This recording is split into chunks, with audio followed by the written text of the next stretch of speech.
Good morning, my dear students. Today, in geography, we are going to continue the same chapter, that is climate.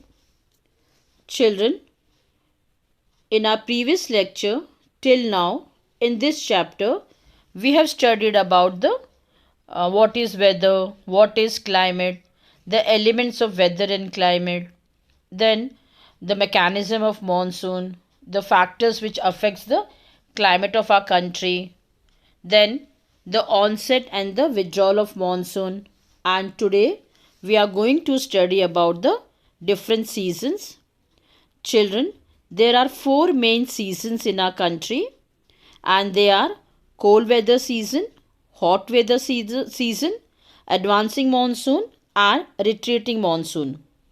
The cold weather season, that is winter, and the hot weather season, that is summer, that we have already done. And today we will start with advancing monsoon. Children, by early June, the low pressure conditions over the northern plains intensifies. It attracts the trade winds of the southern hemisphere. These southeast trade winds originate over the warm subtropical areas of the southern oceans. They cross the equator and blow in the southwesterly direction, entering the Indian peninsula as the southwest monsoon. As these winds blows over warm ocean, they bring abundant moisture to the subcontinent. These winds are strong and blow at an average velocity of 30 km per hour. With the exception of extreme northwest, the monsoon winds covers the country in about a month. Children, the inflow of southwest monsoon into India brings about a total change in the weather. Early in the season, the windward side of the Western Ghat receives very heavy rainfall, that is more than 250 centimeters. The Deccan Plateau and the part of Madhya Pradesh also receives some amount of rain in spite of lying in the rain shadow area. The maximum rainfall of this season is received in the northeastern part of the country. Mawsynram in southern range of the Khasi Hills receives the highest average rainfall in the world. That means Mawsynram is the wettest place in the world. Rainfall in Ganga Valley decreases from the east to the west. Rajasthan and parts of Gujarat get scanty rainfall. Children, another phenomena associated with the monsoon is its tendency to have breaks in the rainfall. Thus, it has wet and dry spells. In other words, the monsoon rains take place only for a few days at a time. They are interspread with rainless intervals. These breaks in monsoon are related to the movement of monsoon trough.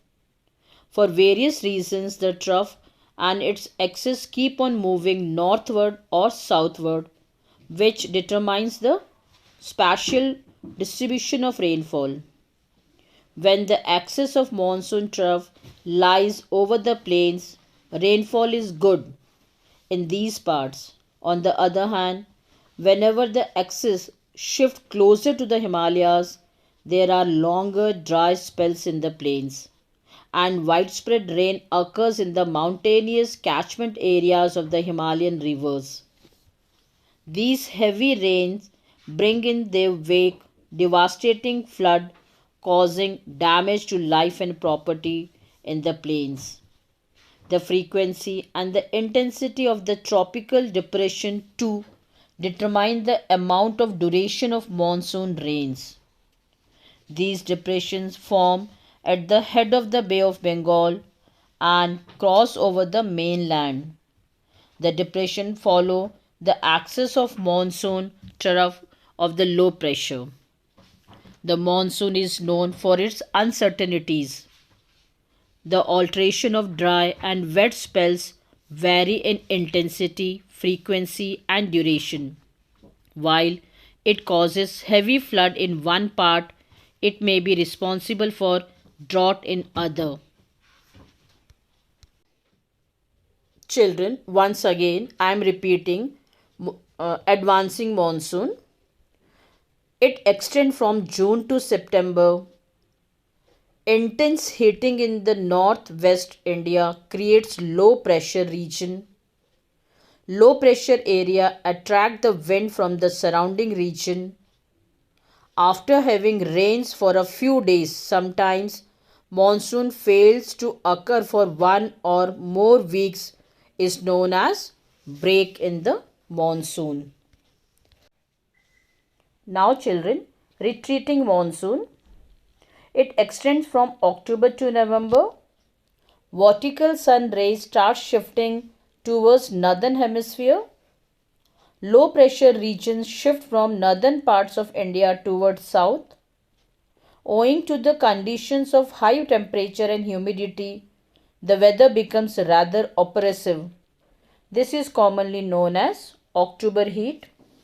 Children, during October-November, with the apparent movement of sun towards the south, the monsoon trough or the low pressure trough over the northern plains becomes weaker. This is gradually replaced by the high pressure system. The southwest monsoon winds weaken and start withdrawing gradually. By the beginning of October, the monsoon withdraws from the northern plains. The month of October and November form a period of transition from a hot rainy season to a dry winter conditions. The retreat of monsoon is marked by clear skies and the rise of temperature. While day temperature are high, nights are cool and pleasant.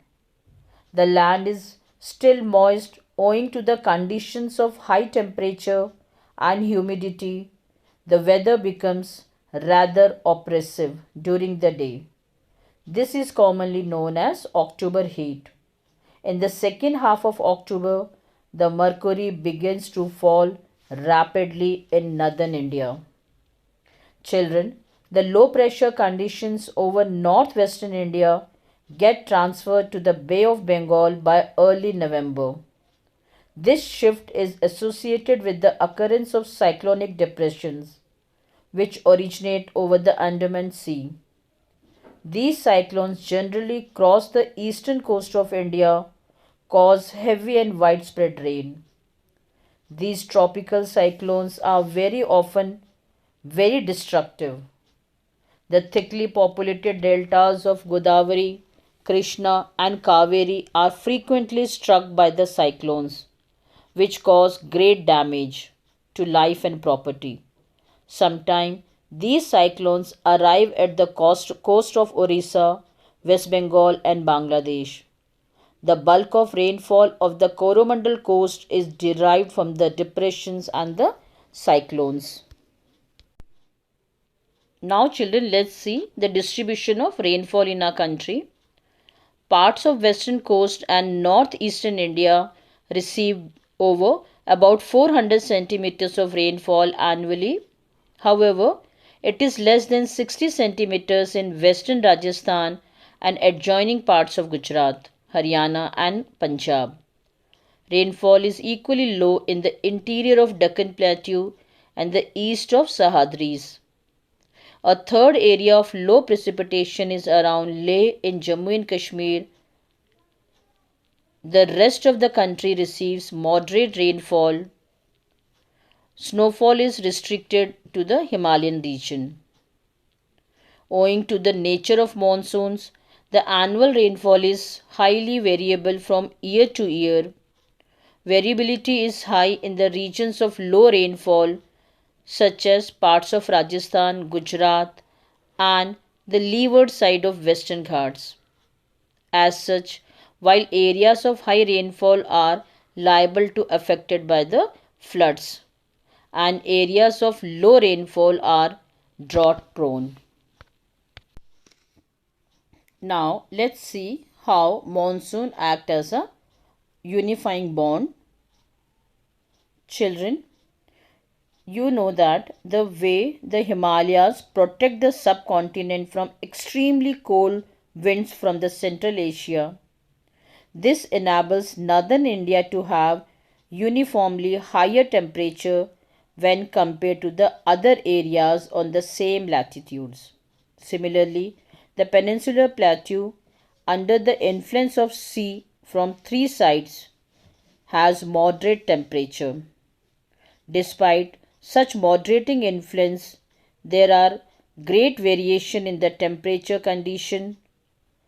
Nevertheless, the unifying influence of the monsoon on the Indian subcontinent is quite persistible. The seasonal alteration of wind system and associated weather conditions provide a rhythmic cycle of season.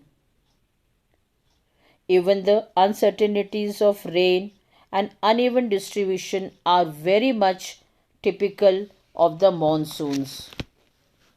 The Indian landscape, its animals and plants, its entire agricultural calendar, and the life of the people, including their festivities, revolve around this phenomena. Year after year, people of India from north to south and from east to west eagerly await the arrival of monsoon. These monsoon winds bind the whole country by providing water to set the agricultural activities in the motion. The river valley which carry this water also unite as a single river valley unit. That's all for today, children. Thank you and have a nice day.